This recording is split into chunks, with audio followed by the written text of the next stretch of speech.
All right, guys, welcome back.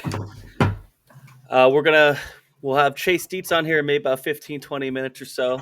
But until then, we can shoot the shit a little bit, talk about some stuff that we haven't really been able to talk about the upcoming stuff here. Um, whatever you guys want to talk about, shoot it in the chat. We'll talk about it a little bit here. What do you guys want to start with? Because there's a lot that we haven't really been able I to think talk about. I don't know where Jeremy would go with it, but I think just interesting things today. Obviously, All Stars lose their first couple races in Yeah. Georgia, and now Danny Dietrich's out there campaigning what he should do in Florida. That's interesting. I don't Twitter know, poll, right? Danny's check out right? Danny's Twitter poll. So I don't know. USAC was an option there. Not really sure what that means. Was that That's Yeah, right? interesting. yeah. USAC said East Bay and Volusia. So I guess the taking a wings wing can off, and be removed. so that's interesting. Something maybe Chase could let us know about then. Um, I don't know. Yeah, Volusia. I feel bad for Sonoya for losing the race because they really put a lot into their track. It looks like, and I remember what was it in like November they were trying to have a late model race there, and they got a freaking chopper out to drive the track, and what you know. It, that they tried everything that they could, and they made the call early enough so guys didn't have to go down too early and everything. So you can Right. appreciate them for that, but it sucks. I wish they could be able to reschedule because I think a sprint car race would be There's really right, really and fun there's still there. a gap there afterwards. I would think where they could probably maybe on the backside of the Volusia stuff, but Tyler Isley should go to all the PA races this year. Yeah. By the way, Question from Tyler Isley. Shout out to Tyler Isley. What race should Tyler Isley go to in PA this year? Um, all of them. any that you can make to, but I would suggest any. Um, I would say this: if you're making the trip and you have the time, get here Labor Day, leave after National Open. Jesus, stay here That's for a month. the month of money, buddy. You come for the I Labor Day. agree. You got Tuscarora 50. You have the Dirt Classic in there, which is a 2-day show now. You have National Open. You have Selinsgrove National Open right around that time. Yeah, I would say If you could make it work, that's if what you I could would make a say. month work. I think if you're trying to get the most for your money, I would say try Speed Week. There you go. Speed. I mean, you can probably if you could get swing 3 days or something.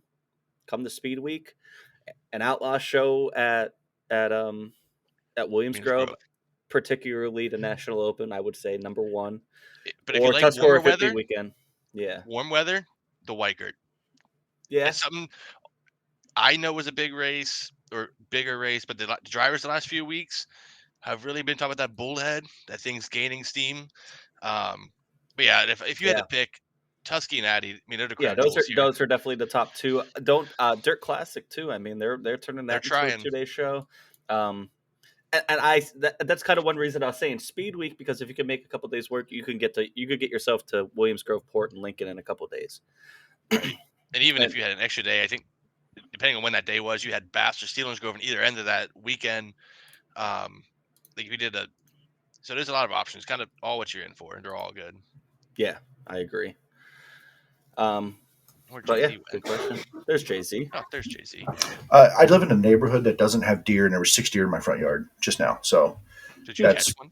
I didn't even see them. My wife came home and saw them, and I went outside. She said they went around back, and I could hear them in the woods down over the fence. You should have Like tackled one. my yard is not very big out front here, and there were six of them. Like, yeah, something that doesn't happen here. That's So that's interesting. something. I don't even Uh, have trees. It's just all right. Well, the more you whatever. know. Life of Jay Z. Anyway, So we're talking. I see want to know about coming up. About what race is big. Obviously, we hit the big ones. We talked a little bit about Georgia, Dan Dietrich. Volusia's coming up. Yeah. When is the first race That, there? next next weekend. Thursday. I Not want to this say coming, Thursday or is it Wednesday? All the days running Something like into that. one another. I know it's like in the middle of the week. It starts and it goes through the weekend. I know we're like 42 days to Williams Grove opening day. So that's what I got for you. Damn. I will say the USCS races there this at Volusia this weekend were pretty good. They got a pretty good car count, and I thought some of the racing there was pretty good for especially for January, being able to watch sprint cars. Those guys were flying around there. It was their first time there in like 15 years or something like that. So, guest on the show last week, Devin Borden was there, and he looked badass fast and had some bad luck. Anthony Macri was out there. Pretty much, him and Stenhouse were like glued to the hip. They were battling all weekend, both nights, for like third, fourth place, and a lot of other guys that you haven't really heard of. So it was. I thought I enjoyed watching it. It was a good time, and I got to give them some credit. They got the shows in. They moved the shows at a nice pace, and they got the shows in. They were all done by like 9:30. So that's tracks should take note because when they go to Volusia here in another week here, and they have 185 modifieds on top of 70 sprint cars, get ready not to go to bed till 1 o'clock in the morning. Yeah, those races were fun. It was fun to. I wasn't sure what I thought about 360s running around Volusia. I know how the 410s can be and how racy it would be, but Ryan Timms just kind of laid it on him that first night, but he still had to make Man. he still had to make some moves in lap traffic, and he had to earn it. I mean, he certainly didn't wasn't given to him by any means, and that could have went backwards and sideways real quick. So, I think that the second night, Davey Franek, man, he gave Tyler Clem all he could handle there at the end. I think Tyler Clem was obviously a faster car. Clean air or not, I mean, but Franek threw everything out of those for those restarts. So he certainly, put the effort forward, and I think it was a good showing by a lot of our PA guys. I think Josh Weller made some noise. I think, Yeah. he gained some fans and some intrigue as to like, hey, who is this guy? A little bit, because maybe outside of PA, Jersey, you may not know that name a lot. So it's cool for some of those guys to go down there and make some noise. And I tell you what, some of those New York Canadian boys, they get after Yeah. it, in those cars. And it was neat to see how some of our local URC type guys stack up against some of those top 360 teams, for the most part. The big names, but each night I think the kind of the cream rose to the top, as they say, as far as who ended up there, and Ryan Timms and Borden and Macri and some of those type names. So it was fun to watch. I was entertained. I think the track held up really nicely both nights. I think that second night it started off. I know that it took a little bit for it to come in, but when it did, man, they were just ripping around that place. So, for a 360 to be running in the times that they were running was low 14s. super impressive. Yeah, just flying for a 360. So, if you're not a guy who doesn't have a hitter of a 360, man, you were probably in trouble for sure. The way that track was prepped and ready to go. So it looks like Chase is actually a little bit early, so we're going to get to him here in just a minute. But I did want to talk. Did you guys watch the Classic in Australia? Did you guys get a chance to watch that? I saw the highlight. Not really. I saw the highlight of the last lap pass on Sheldon there. I'm sure Jimbo was happy, but so that is such a cool event, man. Like, it's the Knoxville Nationals of Australian sprint car racing. All the biggest names are there. It was like, it was hard to understand and explain because it's a short track, but man, do those guys get after it. They were just like send it attitude, the whole event, especially in the feature, and even some of that, and then controversial call. I don't know if you guys saw it with the ending of the second B main. Guy broke coming to the checkers, rear end broke, and he limped it across the start finish line in a transfer spot, got run over. Because he caused the wreck, he got disqualified out of the transfer spot. Yikes. Into the A main of a $50,000 to win 50th annual classic, sprint car classic in Warrnambool. So, like, I think the driver posted about, the team or driver posted today or yesterday about, like, hey, let's not take this away from the guy who won this thing. Like, that's his deal, but we're obviously not happy because a lot of the talk was, there you go, the at-fault rule. A lot of the talk was about that incident, not so much the winner. It's sort of like it definitely tarnished it a little bit, I think, because of the controversy of it. I mean, the guy made his feelings known, and you got to interview him a little bit, but man, the end of that race was awesome. I thought Sheldon, when he made that pass and had clean air, and I thought he had it wrapped up, and I didn't see the interview with Sheldon or what happened, but it seemed like he just kind of like cut down line and just spun the tires through the middle and lost momentum, and guys sent it in there and said, win it or not. I'm so gutted for Hodgefield, let me tell you. I made a comment, like, I like watching Sheldon race, but I made a comment that guy has given away more races than some guys will ever have a chance to win. Yeah. Like, man, just rip the top. That's how you got there. Just go rip the fence, man. Like, you're not going to lose the race. That guy was not going to pass him on the bottom. He was not going to come back around him on the bottom. No way, no how. He was going to have to run him down and slide the hell out of him to make it win. If anybody wants to see Jimmy's real opinion, go back to like episode 7 or 8, and you'll hear it. I think that was one of our first Fire Off segments. Yeah, Might have been. the good old days. The good old days. So what we got chiming in over here? Going to East Bay February 13th and 14th. Sean Yeah, Donnelly for the nice. All-Stars. Nice.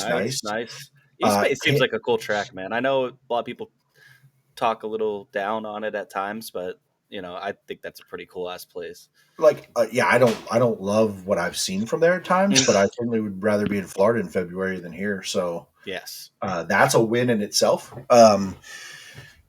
Luke, you know what, Luke? Tonight's not the night to provoke me. This isn't the night, Luke. I know what you're trying to do. No, listen. Hey, I've talked with those WRT guys a lot. I know a lot of those guys. They're a hell of a nice group of guys. Honestly, I think it's the best thing for Lincoln Speedway. If I'm being honest with you, I think it's the best thing Lincoln Speedway could have done because it's some continuity between all of our tracks around here. I have my own thoughts on the whole idea of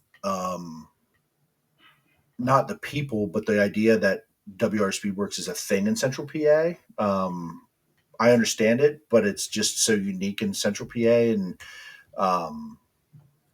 in the position that I'm in, got to know a little bit. I get it. I do. And I support WRT. I think that that's a hell of a good group of guys, and got to meet a lot of those guys last year, and friends with friends, acquaintances, friendly with some. I know Jason Gasly pretty well.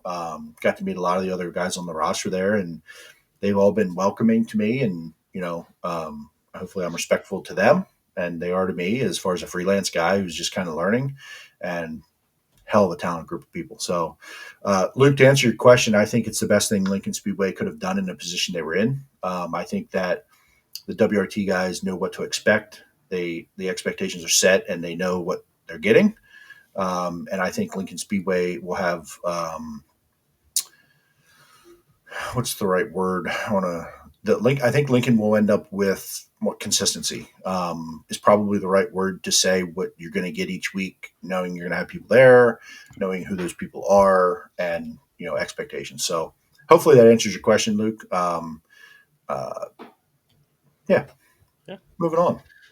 Real quick, we didn't get your opinion on it. Isley was asking, what if he's going to come out to PA? What race should it be?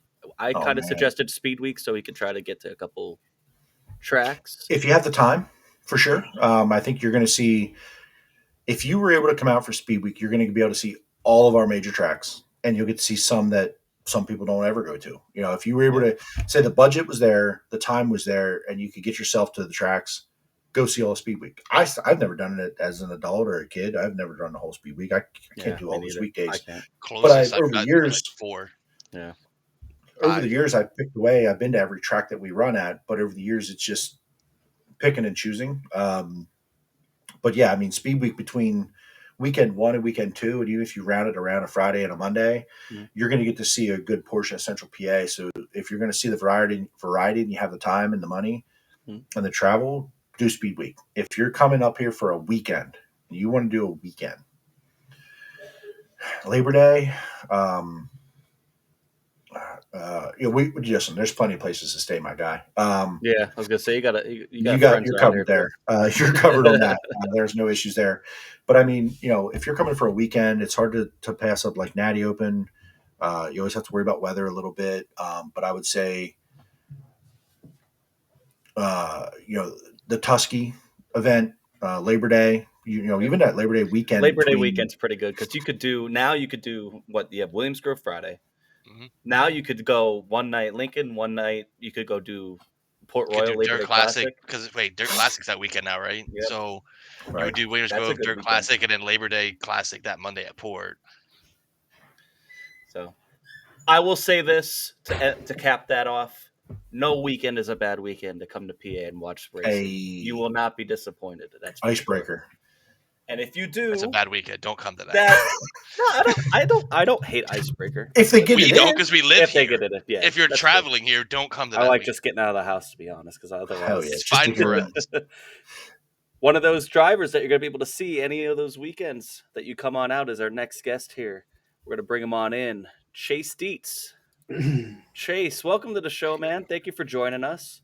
Hey guys, how are you doing? Good.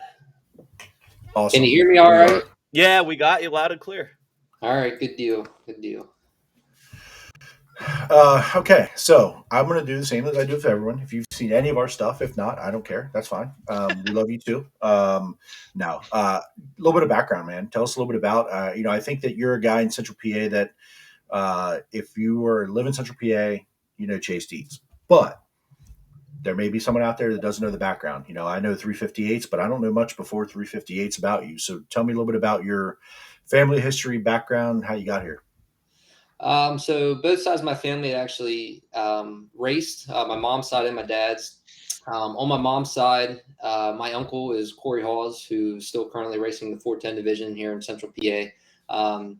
So he had raced from the time he was a teenager up till obviously now, and my grandpa on that side as well had raced sprint cars way back when. So kind of had a little bit of that on that side of the family. And with my dad's side, they were heavily involved in racing. They had actually started in drag racing, and my father was the first one in the family to actually get into basically get on dirt. So I think when he was about 16, he got into a go-kart and was racing up at Hunterstown Speedway, where a lot of local drivers for over the many years in sprint car racing have been basically building their careers. So started there, and then he got into sprint cars, midgets, micros, just about anything. And from then on, it's obviously just kind of been a family thing at that point. And I started in go-karts when I was 7, turning 8. So before that, I even had a quarter of midget, just kind of driving around in the parking lot. But once I started, my dad basically stopped racing. So kind of allowed me to start my career. And from then on, it was go-karts to micro sprints at 12. And I got into a 358 sprint car at 15. And I think when I was 17, just turned 18, I got a 410 ride with Scott Gobrek, and the 410 venture kind of started from there. Okay. So you're one of the guys for sure that was, kid. You racing as a kid, and honestly, a 358 at what age?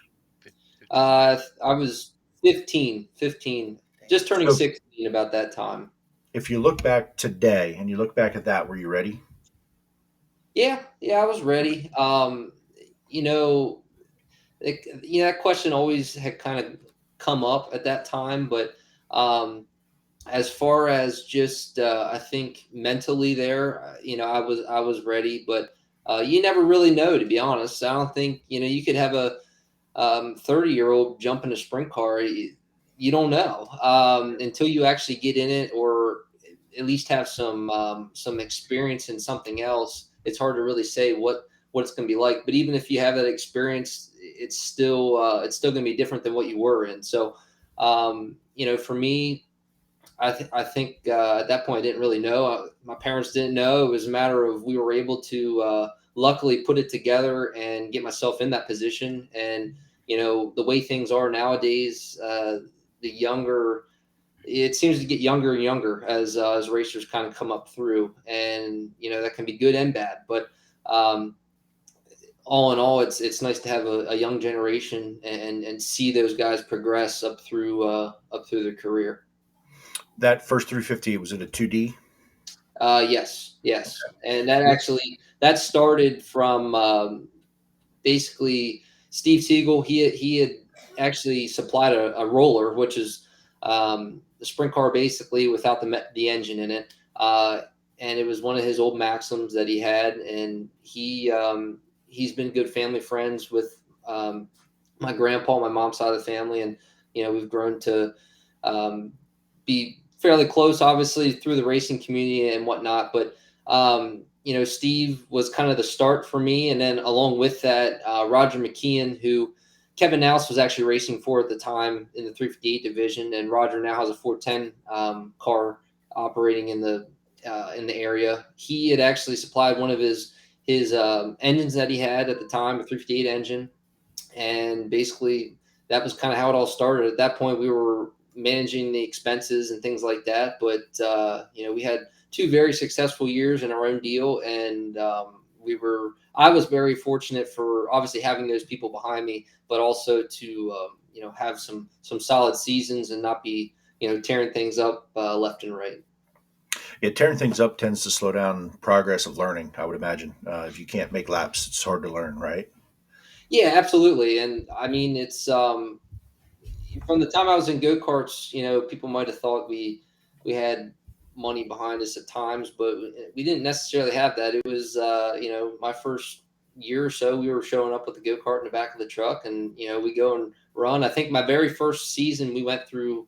Actually, I was just telling someone this yesterday. I went through 24 wheels my first season of go karts, and we didn't even run a full year. So, so Wow. it's cool to see, kind of go back and see how things have obviously changed. But that first year, my parents or my dad especially wasn't even sure if I'd be ready to go race or even involved in it. So all that changed, and the following year, and it just seems like once a kid or anyone just understands it, things just click. And at that point, it did for me. So it's just been a fun ride, obviously, to even get to this point.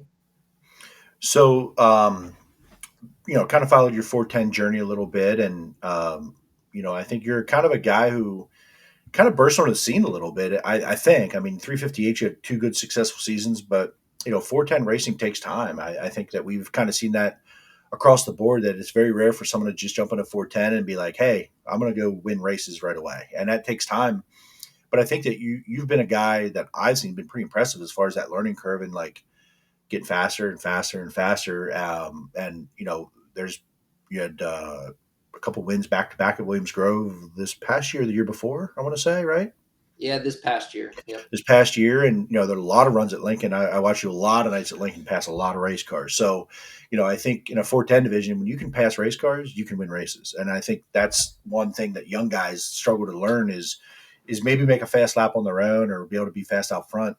But when they have to pass cars, that's when it becomes a challenge. And I think that shows, maturity and advanced levels in a 410 racer. So, kind of where do you see yourself in that progression as a 410 racer? I mean, still learning every time you go out, or are you just like, hey, I'm ready to go win races every time I show up? And not that you're not every week, but Well, I mean, you're pretty much learning every single time you're there, and the factors are always changing. No matter if it's just learning as a driver or simply learning more about the cars and things like that. We're obviously going to have tires changed this year, and that'll play a factor. So the factors in racing are constantly changing, week to week, or event to event throughout, a race. So.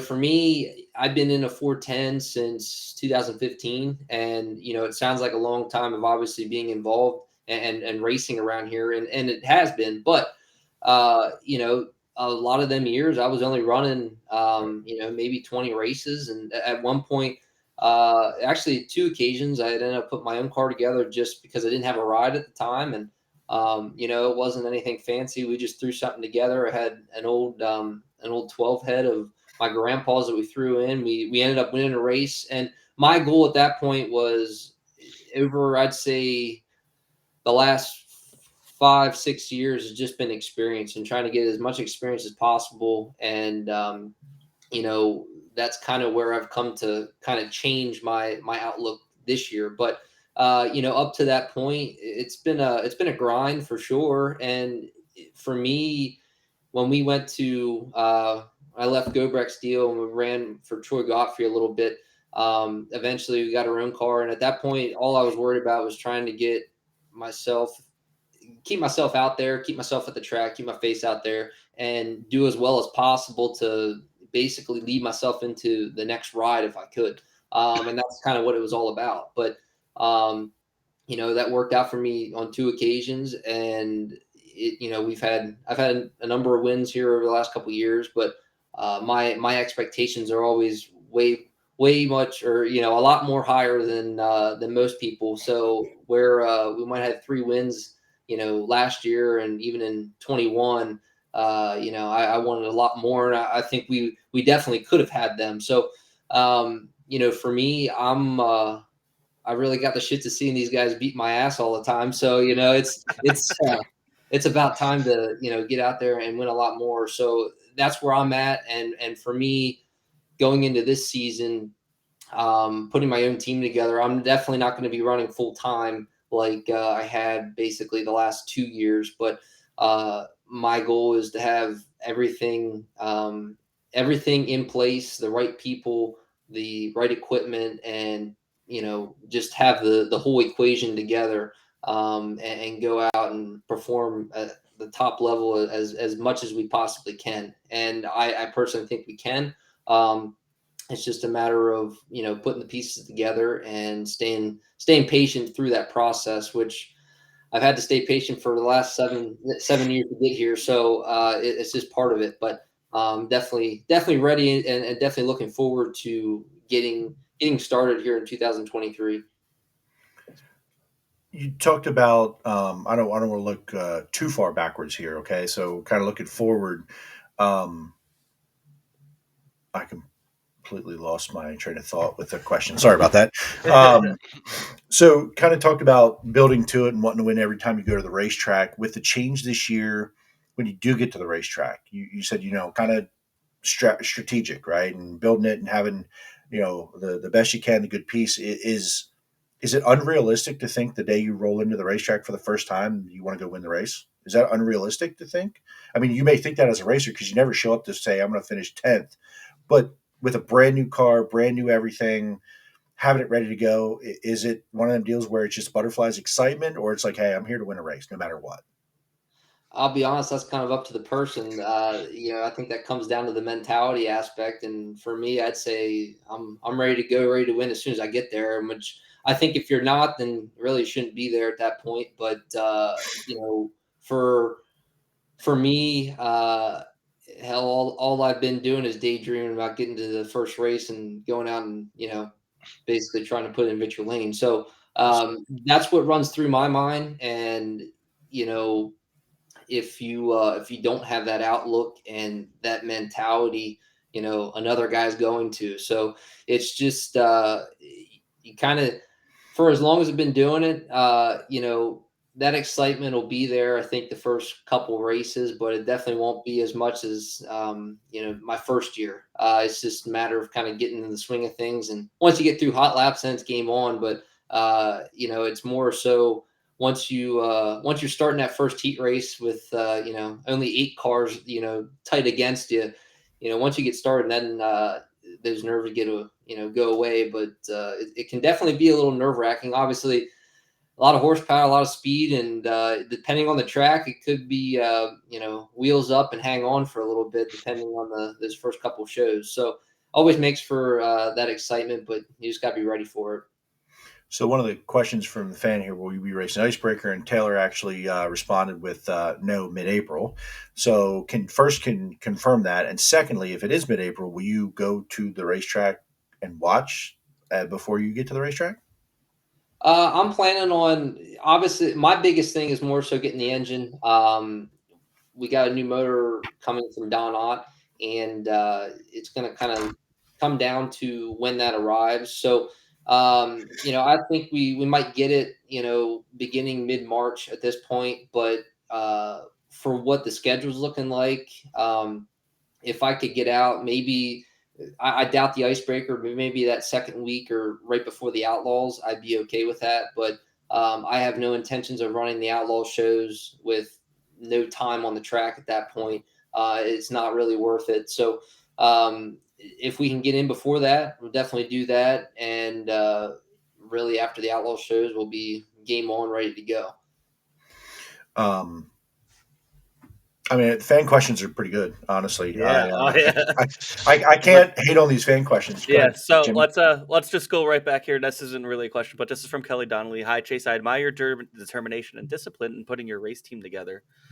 Thank you, Kelly, for the And comment there. yeah, I'm going to Yeah. lean into that one real quick, and I've been watching a lot of your social media, and that's where I was going to ask. The last one was you've kind of hit on social media here a little bit. Was that something that you thought would kind of catch on like it did, like the TikTok? I think it's TikTok's where you've had the biggest success so far, right? Or YouTube?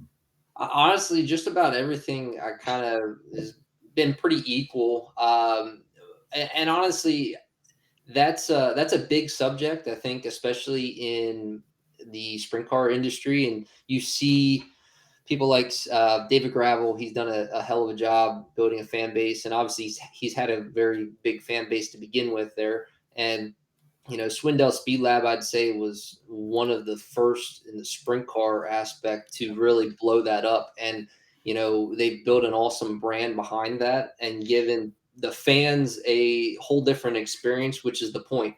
And for me, my goal is to simply let everyone know what's going on because in this society, in this generation, that's all people want. They want to know what everyone's up to at all times. That's why we're on here right now. People were they want to see you. And honestly, it allows you to show off your personality, interact with people that you probably won't ever see at the racetrack, or if you do, it'd be the first time meeting them, and they're not afraid to come up to you because they feel like, hey, I've had this conversation with this person. That's what it's all about. So you wouldn't imagine just how well the social media works, especially for the younger, the younger kids, the teenagers. Like I've had a number of kids just come up to me, not even afraid to just come have a conversation or just say some simple words. They're not afraid to, and that's what you want. You don't they want to see you, they want to be able to interact, and that's my point behind it, as well as just keeping people in the loop with what's going on. And you obviously don't see a lot of teams and those drivers over the winter. So to be able to just kind of show your face and put yourself out there at any time is obviously great for your fans or even new people that might not even know you. So I emphasize social media extremely just because you can reach anyone at any time, and frankly, it's free. All you got to do is spend a little time in it, and you can it could be I'd say 30 minutes, an hour, or 15 seconds to make a simple little video and at least entertain someone. So I highly recommend any up and coming driver to do that. I highly recommend any current driver, no matter what stage of your career you're in. Billy Dietrich's doing a hell of a job with his Right. YouTube Yep, that's channel. just And what I was gonna say. yeah, Been following that a and bunch.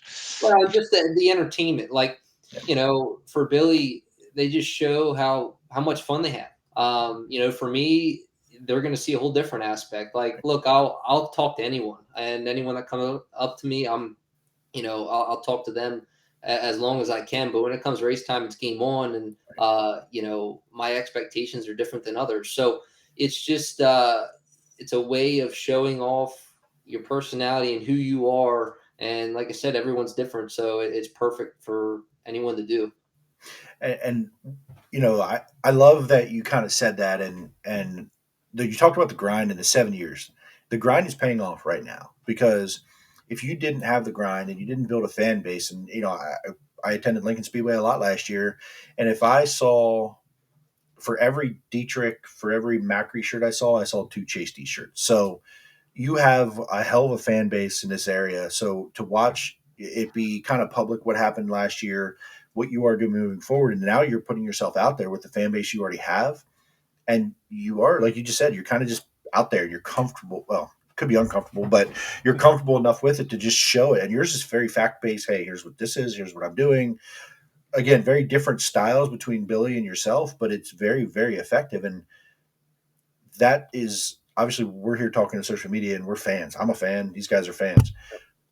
But sponsorship and sponsors and potential business partners for your program, you're not only keeping your fans up to date and being educational, informative, putting yourself out there, entertaining your fan base, but now you have exposure to that much more people, not just on a weekly basis on Flow or Dirt Vision or at the racetrack, but now you have a social media presence, and that makes you more of a viable partner for a sponsor.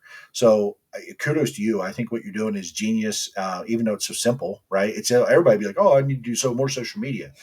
But if you don't have a following, it's easy to say I'm going to start social media. Where you have an advantage, that grind over that 7 years talked about is you grinding and creating a fan base and creating something that people want to see what Chase Dietz is up to, and you're kind of just like harnessing that at the right time at the right place. So, kudos to what you're doing, and Jimmy, Chris, and I have all talked about that a little bit. Like, I think it's great timing to talk to somebody like you with a social media presence where you can be a good example for guys. And I'm friends with Kyle Keene, if you know Kyle a little bit. Yep. And he's went to college, he's educated dude, and he big on the social media. But it is also hard during the off season because sometimes there's just not much going on. Now you're in a different spot where you have Right. a lot going on, where he's just said, hey, the motor's out, car's been sitting up on on blocks, there's not much happening. That's hard for these racers to feel motivated to get out there and do some social media and like, what am I going to talk about? What am I going to do? But I think you can be a good example for a lot of these guys that it's not their specialty, in a sense where they can, maybe not feel comfortable with it. I think you're a good example and a leader in that category. So kudos to you. I appreciate that. And I mean, along with that, for anyone that's, I know Aaron Bollinger, he's been starting to do a little bit more, doing a YouTube Yep. channel and stuff. And, just kind of exchanging some messages back and forth with him was more so for him just kind of getting used to being behind the camera. And look, I get it, but I kind of forced myself to because I could see I see the benefit behind it, and you can see it anywhere. It's just kind of getting creative. And look, I'm not the best at it. I just learn every single day, even if it's just a simple video. Hey, it's something out there. And the more you do, the more you're in front of people. It's no different than these brands, these major brands, Nike, your I don't know, brand of clothing, whatever it may be. All they do is push that stuff in front of you. Now that they're there to sell, but when it comes to trying to build a brand yourself and maybe not sell to people, but just kind of get some backing and support from fans either at the racetrack or away from the racetrack, it's simply you got to get out there and put your face in front of it all. So it's like I said, major, and I highly recommend any person, no matter if they're in racing or not, to just get on it, and it can definitely benefit you and any goals that you're trying to reach. Let's take another fan question here. From Mackenzie Henry. This is a good one. You talk about gaining experience. What do you define as success? Winning, losing, talking to other racers' teams, talking to mentors? I think you kind of already mentioned a little bit winning, but Yeah, I mean, that's a great question, Mackenzie. I know I've seen her liking some of my stuff, and she's purchased a few T-shirts and stuff. So thank you for that. I think to answer your question, the biggest thing I take out of that's the mentor aspect. Been able to meet a lot of great people over the years, and without the success and with it, you're able to have that those interactions. And hell, just last week, or I guess a couple weeks ago now, I was in Jamaica for Brendan Raymer's wedding, and it was kind of one of the first times that you see Fred and everyone around the races all the time, but it's a whole different atmosphere. So for me, it was kind of one of the first times I was actually able to talk with Fred, and also Freddie. Like we compete every week, but we don't really talk at all.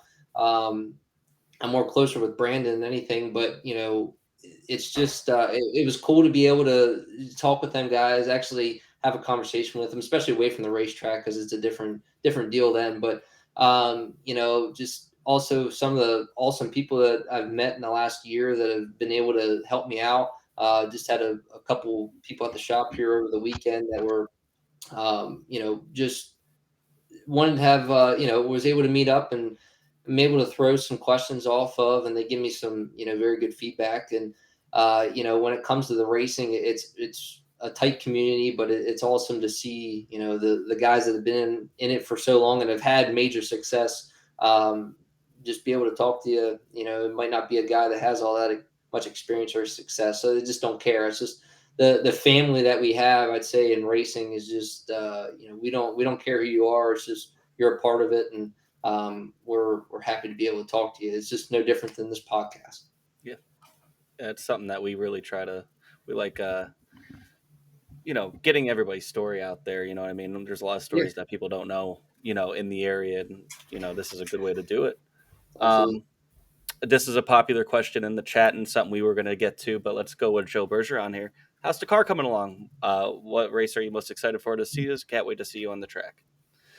Car's coming along all right. We're still waiting on just a few small parts to kind of get it all but done, and really just waiting on the motor at that point. So we're getting there. It's been a long well, it seems like a long process, but things have honestly come together very quickly for us to be able to even do this. But just waiting on a few things, and we'll have the car just about done, I'd say, in maybe probably 2 weeks, as long as we get some of these parts right away. But other than that, engine gets here, we're popping that in, firing up, and be ready to go. But it's coming along well. And as far as races, I haven't necessarily looked too much into that quite yet. I'm more interested in the kind of the Williams Grove schedule right now, just because they pay the best. And when you're looking at it from a car owner aspect that I got to now, that money makes a difference, and they're one of the best paying tracks in the area, and have the best races in the area. So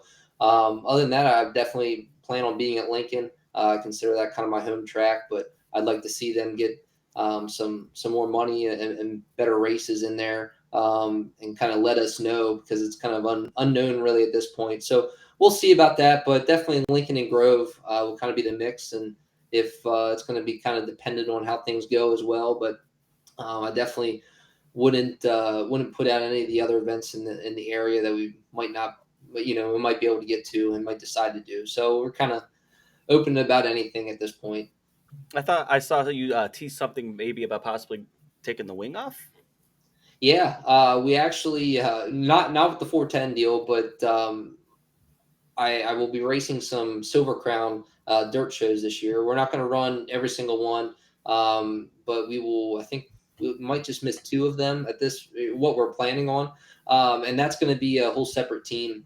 That actually started with my dad. His actually his shop teacher from high school. He had helped him through his younger years in sprint cars and stuff, and when he retired, he said he had wanted to buy a Silver Crown car or a midget, and decided on the Silver Crown car. So I can't thank Bruce Lee enough. He's operating that whole side of things. It'll be operated out of our shop, but it's going to be a kind of a new venture, and definitely excited for it. And I think I'm more excited just to be around a different environment with different people, aside from just the central PA world where I've been for a long time. So the chat's taking over our jobs. Yeah, the so go ahead, Jimmy. the chat's pretty much asking all the questions we wanted to ask you. So let's go Joe Bergeron again. And this kind of will lead into some other stuff. Do you plan on heading to the Eldora Million? I wanted to ask you you kind of already mentioned about how things pay, high limited stuff. How do you feel about all that? And do you plan on trying to hit anything outside of those tracks? Honestly, I'd like obviously the Eldora Million. There's a lot more prestige around that, more than the money, but I think it would definitely be badass to be able to go out and do. We have a Silver Crown race with the 4 Crown Nationals there at the end of the year, so even maybe just a trip to Eldora might happen, no matter if it's the Million or not. But we'll see. As far as the high limit shows, the ones in the area, or even just kind of close and nearby, are definitely not out of my radar. Kind of see how we're racing and how well we are. If we're going pretty well and think we can go out there and maybe run pretty decent, then I think it's definitely worth doing for the pay that they're going to be putting out. So it's definitely cool to see a new series come out like that. Definitely put up the money for it. And like I said, as far as what I'll be as a car owner, it definitely interests me. Good deal. Chad Poe asks, will you be testing at BAPS before your race if fans were to come out and see you? We may. It kind of depends on, I guess, the time frame. But if we don't get out there before the Outlaws and stuff come in March, we might probably just end up there. Plus, we'll probably end up testing the Silver Crown car before that. So we'll make sure to keep everyone in the loop. Shout out Chad, by the way, chiming in. Played softball with Chad as a younger adult. Got to know Chad a little bit. Shout out, see Chad at Williams Grove a lot. He's a Beer Hill gang member for sure. Seen him on the hill once or twice. Just once or twice though. One more question here from Luke Ritz. Like you said about looking at races differently, how does becoming a car owner change your perspective on this upcoming season? Great question. Well, obviously the biggest thing I think would come down to the money aspect. But at least I can't. I guess I could fire myself, but I can't right now, so that's a good thing. But that aspect of things just kind of changes more of the mentality part. Um, you know, not if you don't have 6 cars and 6 motors sitting in your shop, I'd say hell with it. Go out there and run the piss out of it. You tear one up, you tear one up. But that's kind of where that mental aspect will come into play. But for me, I went into this knowing that, and my goal is just to simply win races. So if I need to do what I need to do, I'm gonna take it, and I'll risk that threat of maybe spending a little more money if need be. But at that point, if I'm kind of just playing it by ear at that time. So like I said, it depends on how things go throughout the season, but our goal is to run 30 shows and kind of go from there. But it's always there's always an if and but, and you don't know. You really don't know night to night or lap to lap. So anything can happen. You could have a good year, you could have a bad year, you could have both. It all depends. So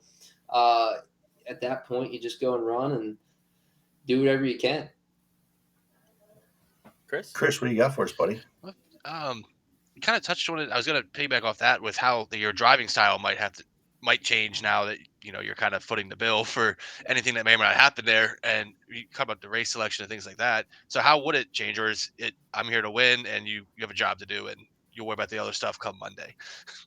Yeah, I mean, basically that's how I'm going to take that into the racing and in each event. I know I'm capable of winning races. I know we're going to be capable of winning races. It's just a matter of, like I said, those factors where some of those things you can't control, and kind of leave it to that. If I mess up and I hop a guy's right rear, put it in the fence, then hey, that's on me. But at that point, all I can do is yell at myself. So right, it's your toy, right? Yeah, You exactly. break it. Yeah, and I mean that's the difference. And till I understood what I was doing here as a matter of knowing that, look, this is going to take time to build to where exactly I want it. And, I don't know exactly where I want to get it to. Maybe say in 5 years, that's like a touring, maybe trying to go race with the all-stars or, race 100 races a year. I don't know, but my goal is just to simply start it and kind of go from there. A lot of guys just won't start something. They'll, you can talk about it all day, but until you actually get working on things, and that's when shit starts to happen. So we're gonna kind of just go into it, knowing we got some time and put all this into it and build it from here. The you mentioned earlier kind of the people of this, and who do you have helping you out? Obviously, this Chase guy is pretty important, but you said kind of like building all that together. Has that been kind of a challenge with the people, or is that something that's sort of like, hey, I'm here, man, I'm your guy, let me help you out? Well, I mean, in all honesty, like as far as the team goes, and I think Brent Marks talked about this in Sprint Car and Midget and a few other periods of time throughout the season, just talking about the spectacular year that they had. It's more of the team and the chemistry and the people. Obviously you need to have the equipment, you need to have the setups, and be as good as you possibly can and run the wheels off of it. But it all starts with just the environment and the mentality for everyone needs to be on the same page. Everyone needs to be at that same level as what I would say is myself right now. From the car owner driver aspect, I want these guys to have that energy like myself. And We're going there to win races. We're going there with, planning on, we're ready to go when we get to the track. No, no messing around. It's going to be serious stuff. And, frankly, when it comes to racing, that's how it should always be. You're, honestly, as a driver, you're putting yourself on the line out there. Sometimes you don't think about that because that's just part of it. But you can get injured. So if someone's not paying attention on the team and something falls off the car, then hey, you don't want that, but you also don't want that on that person. So um, as far as the team goes, I have a few guys that have been with me for a long time. My dad will be helping me out this year. Ward Fulkenroth, he's kind of tagged along last year and helping me out this season, and just having those guys together that are meticulous and looking to have those same results and expectations and goals. That was kind of my biggest key.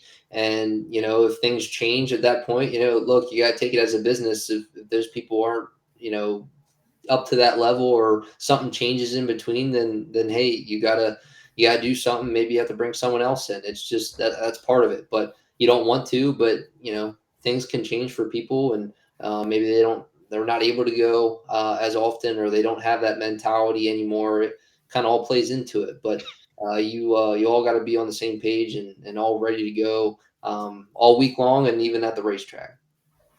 I know there's some unknowns, and with the season, not just with you, but there's a lot of things that are this year. And one of the things we talked about with Justin Foster a little bit ago was tires, and I think we briefly mentioned at the beginning here. So if you're a guy who may not be out till week 2, 3, 4 of the PA season, let's say, and the rumor mill is that there's 4 weeks of y'all are allowed to use last year's tire, and then it goes to the new tire. How can you guess and gauge what you're supposed to have in stock? Like, has that been something you've even thought about yet? Yeah, I have. I mean, I've been trying to figure out some answers myself. I got a bunch of new tires sitting in my shop right now that I was able to get from one of the teams I had bought out to get myself going. So right now I might have 5 new right rears sitting there, and if I don't get out and started there in April for what they say might be a 4-week period, then I might have to. I don't know, junk them, do whatever. And honestly, I think that's bullshit. And these guys, these companies don't look out for the people that actually, bring the money to them. So, when it comes to, Hoosier or these racetracks, I think, honestly, the racetracks, I think need to be looking out for their own, the guys that come to the track every week. And, they might need to, put their foot down here and there. But as of right now, it's a lot of hearsay. You want them to support. Obviously, you want everyone locally to support that group instead of listening to the higher ups at that aspect of things when it comes to the outlaws and stuff like that. So I think honestly we have no idea. I don't know when that'll happen. There's obviously been no answers. I think that legit answers for anyone, and we'll kind of see how all that plays out. But for a guy that might be sitting on tires, I know there's teams that have them. You obviously don't want to just throw them away. So I mean, even if it was exchanging them, something like that to obviously not put you out on money. And I'm sure they'll probably go up in price yet again. You just never know. So the that side of things we'll, I guess, figure out as we kind of get into the season and work our way through that with every other team, because we're all in the same position right now. Yeah, it seems like it's a little bit of the Wild West, and not only was last year such a challenge with tires, and then you just throw this into a loop for all of you. And I think just to keep it interesting, but I agree on, like you said, it's bullshit. I just don't see the outcome ever working out for everybody here, like in one way or another. Whether you're a team with no tires or you're a team with a stock room full of these old tires, what are you going to do? Either the direction. So if you're a guy on only the new tire and the new tire doesn't perform as well as the old tire, you're at a performance disadvantage. But you know what I mean? Like, it just, I just don't see it ending in a good way yet. I mean, maybe there's some clarity we'll all find out, but I just think it's. I think that's. Go ahead. Sorry. Well, I think the big thing comes down to, you don't want guys just throwing these away and having to buy new. And that's where the uncertainty comes into play. And I don't think that'll happen. I really wish that won't happen. But it's more of everyone working together, aside from World Racing Group or anyone else mandating any of this, and even aside from tires, and just kind of doing what we need to do that makes sense for everyone. And tires are tires. We've changed them obviously over the years.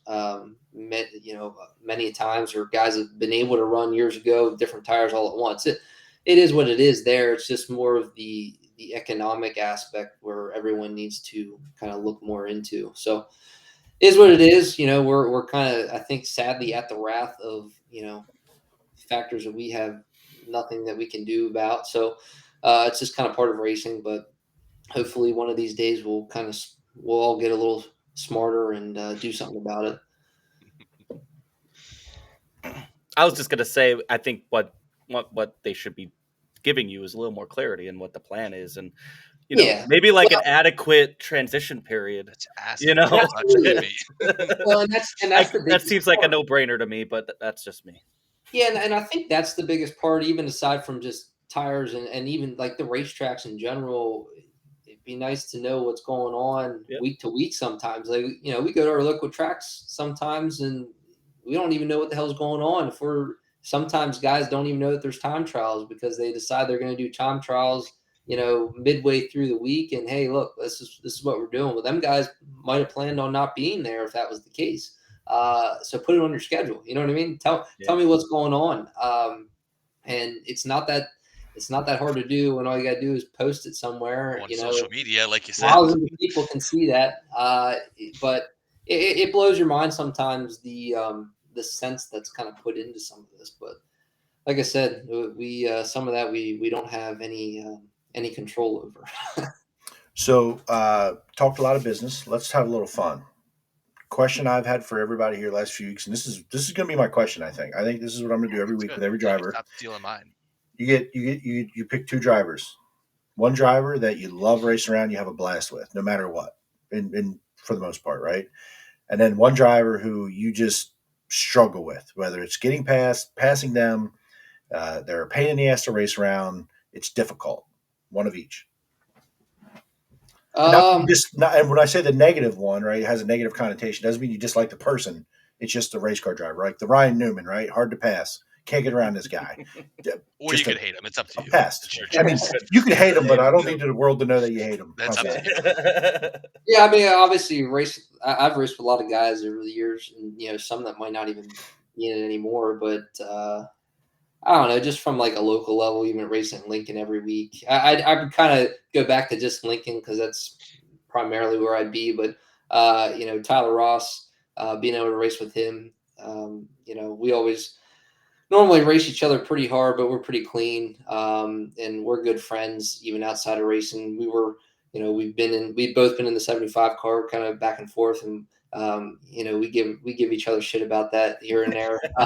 But I'd say Tyler, he's definitely fun. He's fun to be around, fun to race with, and I've raced with him even through 58 days, and we've had some good shows there. But I say, and it's not even on the negative end. I think it's more of just the other end of competition that I think drives me for pretty damn hard week to week. Would definitely be Freddie.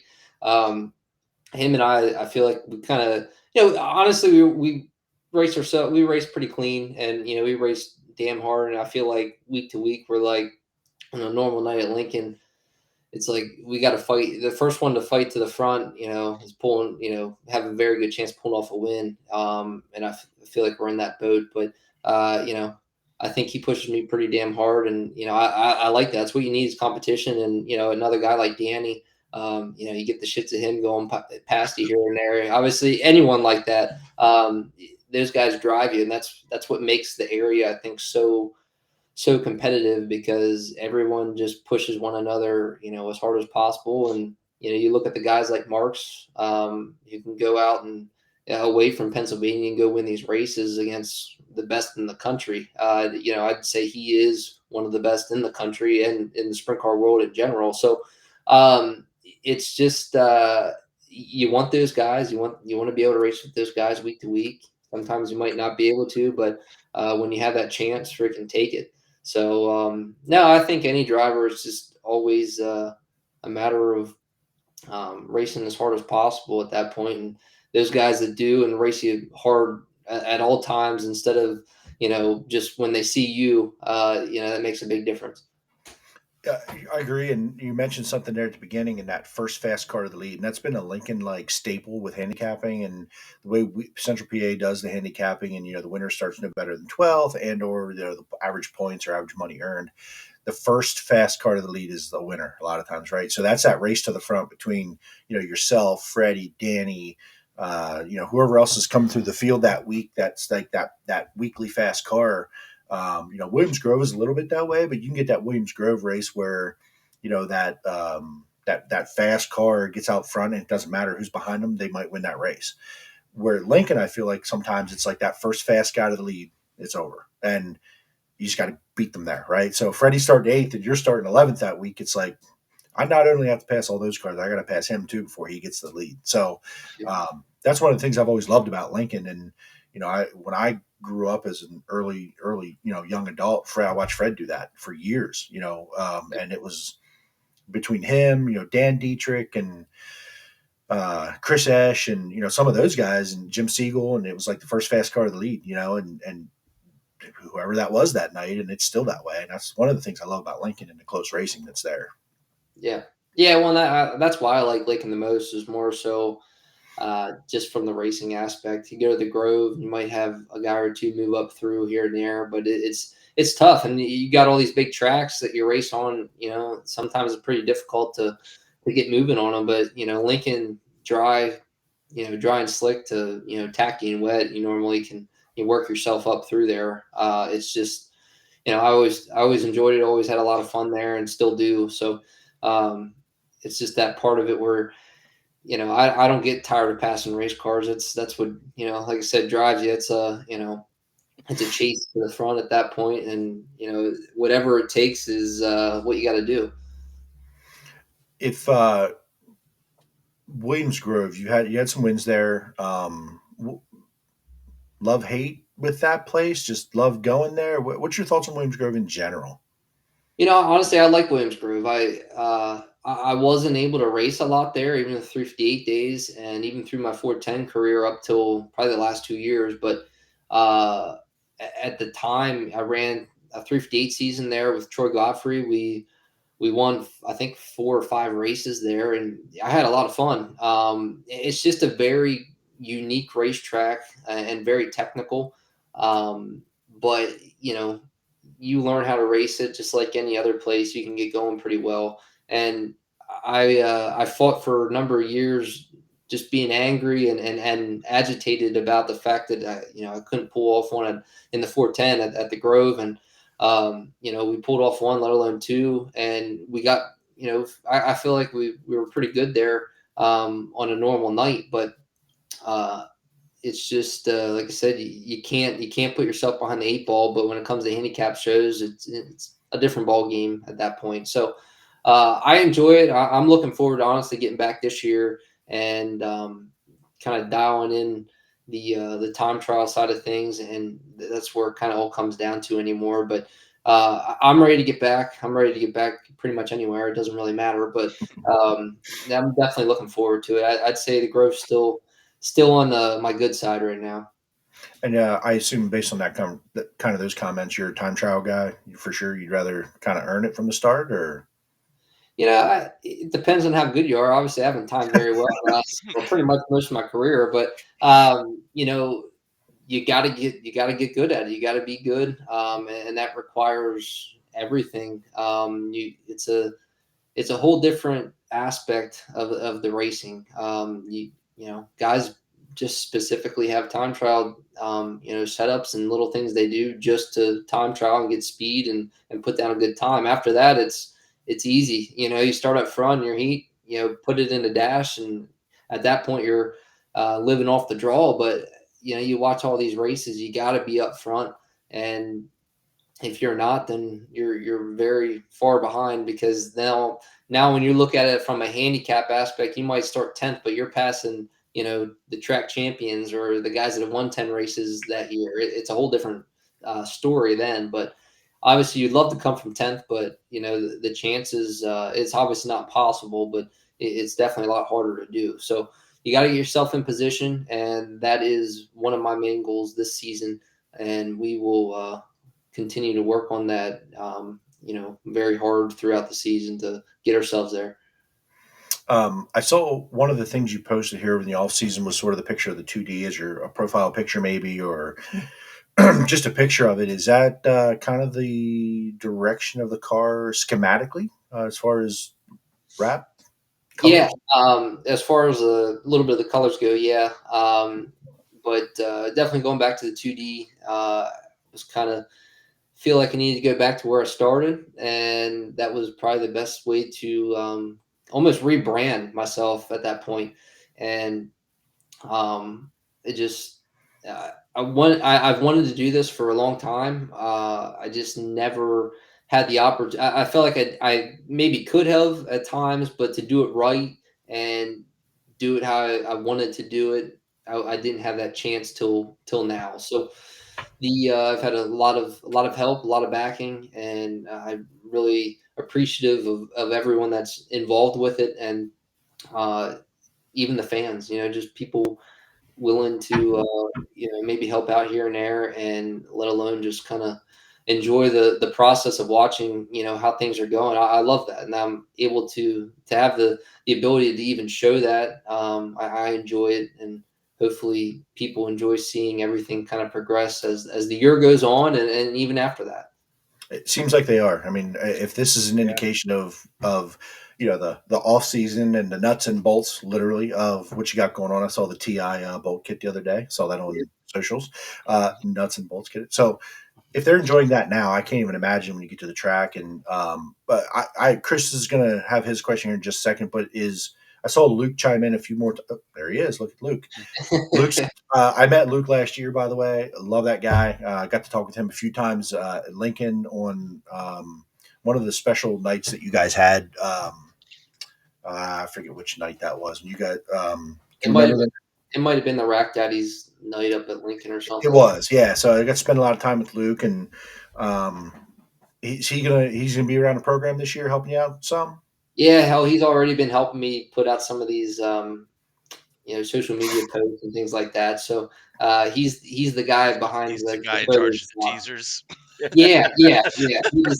I send him the stuff or give him the ideas here and there, and he's got some ideas of on his own. But and honestly, to have him, it's very nice for me too. I got Photoshop and stuff. I just don't have enough time to go through it and learn it enough. But it's something I've kind of tried to dabble in. So I'm like, I know he can do this stuff in about 10 seconds, so I just Yeah, send it over to him and get it done.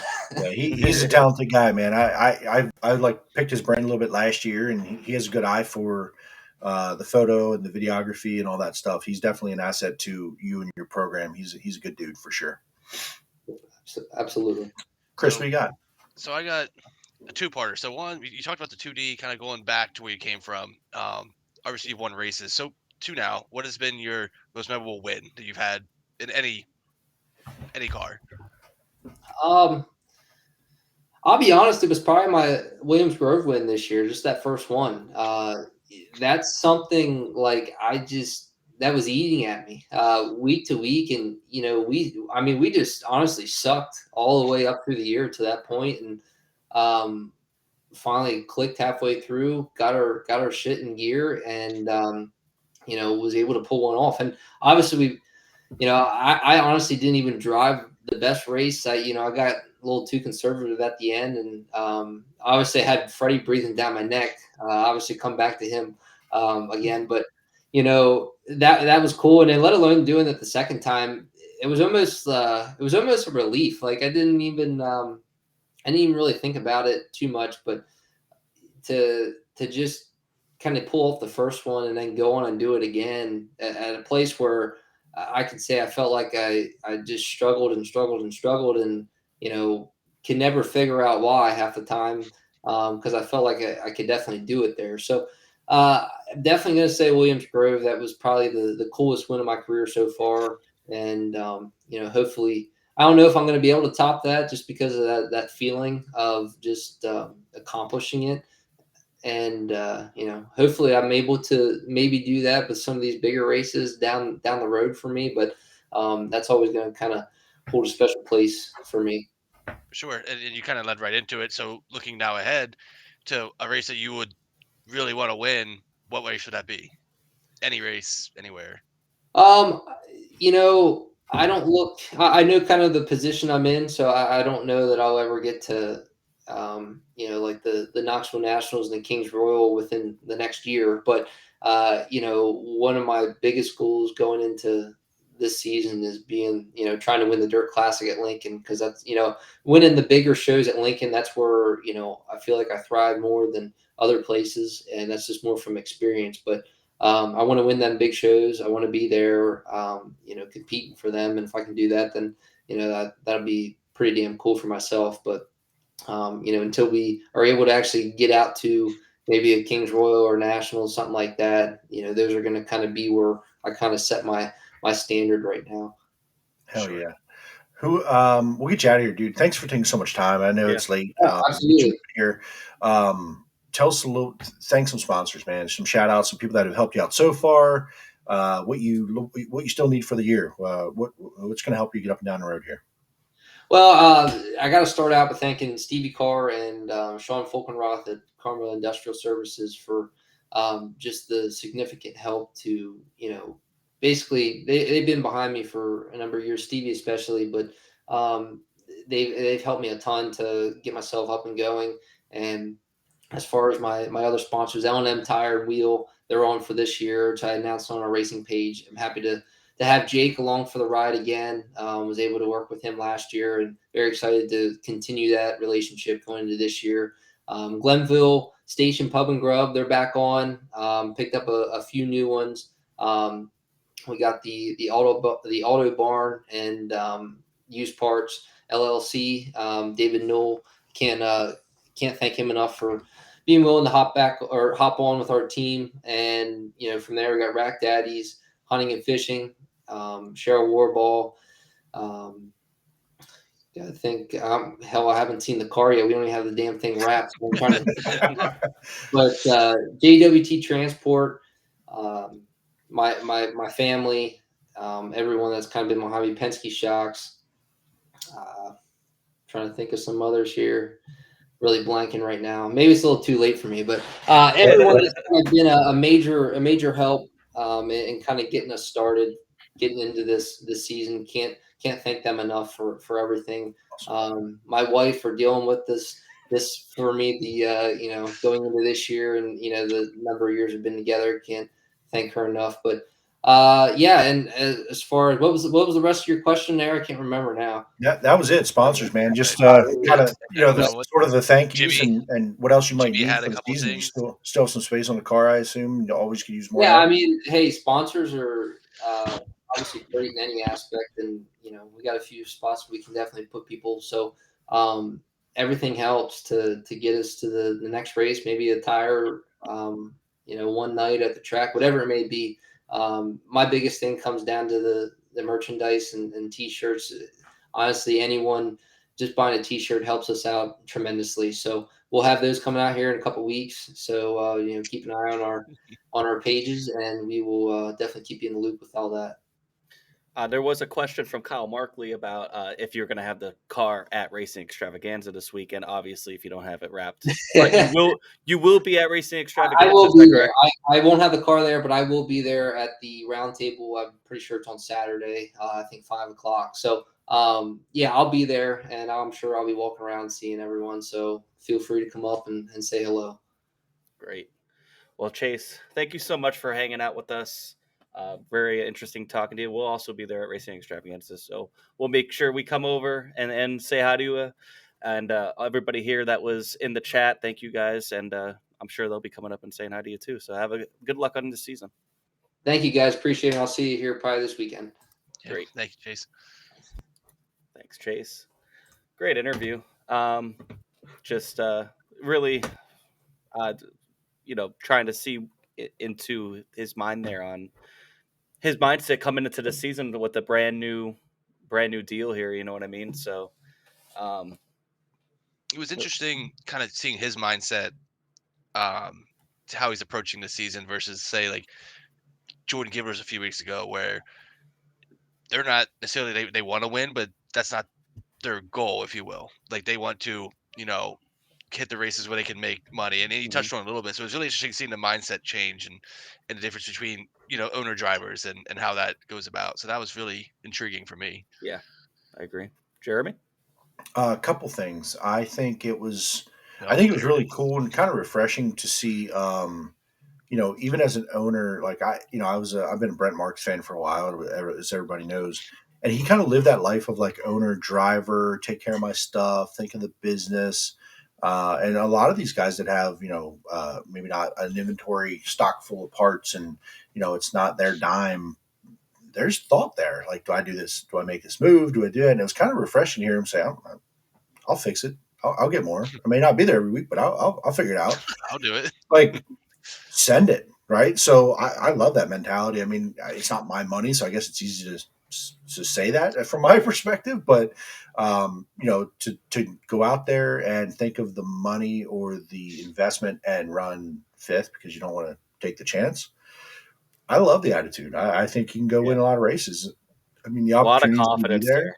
A lot of confidence. I love it. I mean, again, you know, And I think with him, you've seen his progression the last couple of years in the other two, the 75 and the 39.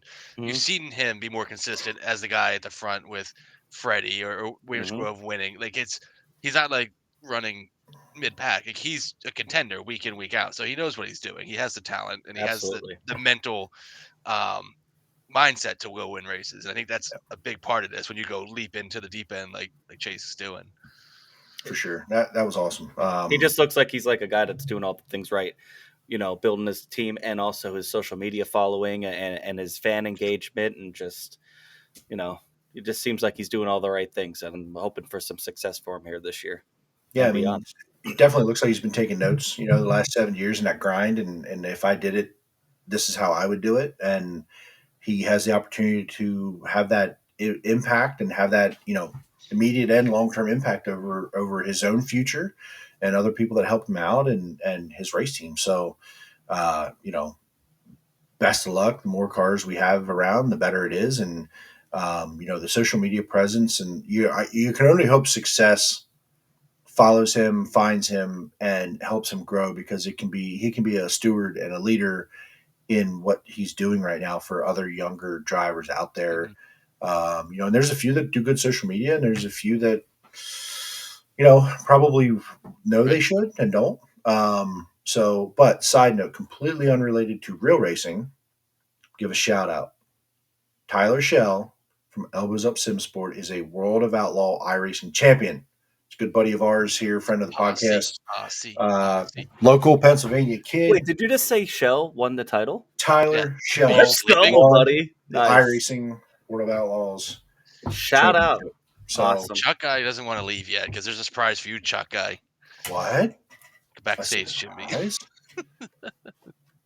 Go Oh, Birds, no. baby. Let's go. I hate him. You know what this So reminds me much. of? Do you remember the movie Saving Silverman when Jack Black dresses up and puts the eagle head on? Yep. He went to SU, Subway University. Bro, I don't know why that's what that reminds me of. I know what it I was is. thinking of more of like Stroker Ace and the chicken, but whatever. Oh yeah, that too. But awesome for Tyler yeah. Shell. Yeah, Yeah, shout out awesome. Tyler Shell, man. I can say I beat him one time, heads up, and I've beat a World of Outlaw champion one time. How's that? And I beat Jay Z one time, so I beat Jay Z, who also beat a champion. So Therefore, you were the World of Outlaw champion. basically, We're all how that- better And, than Shell, so it's that's okay. facts. But awesome show, Chase. Chase, thank you, Justin. Boss Yes. earlier, that was awesome. Thanks too. Learned a everybody lot. for commenting tonight. There's a lot of great questions come from the chat. Just watching the viewership. It's probably one of our most live viewed shows to date. It's been great. Please make Love sure the you questions. love the questions. Keep them They were coming. like really helps keep it going. Things we don't think about, what you guys are Yes. interested in. We're race fans too, so we're all in this We are together the here. same. Yeah, Yep. go to turn2terribles.com for all the links to all of our socials and all the links to where you could find the episodes after. Also, it's a link to our Discord. We've been seeing an influx of people in our Discord. It's a little community that we're building. You guys will find out first what our guests are going to be that week, and we'll make sure we get your questions in from there as well. So it's a nice, and just sound off in any of our social medias on what you want to see next. And we'll be at Racing Extravaganza this week on Saturday. So come say hi if you see us. And yeah, anything else, guys? Yell at us, be angry, suggestions, give us a high five. I like French fries. I'm a fat guy, so whatever. We'll be there. We'll be hanging around. We're checking out some race cars and talking to some people. And Chunk Guy looks like he will be there. Yeah. We're supposed to be forward, talking to him there, I think. Looking forward to see it. Yeah, and hey, maybe we do some interviews. We'll get some interviews recorded, or just talk to you. I mean, maybe we would just be friendly. It'll be nice to catch up with a lot of people here in We'll the probably off-season. ask for some autographs, though, to be fair. Oh, I do want Chalk Guy's autograph. That's but true. I'm not going to tell you where. Oh. All right. I'm out. On that note, thanks, have a great everybody. night, everyone. Take care.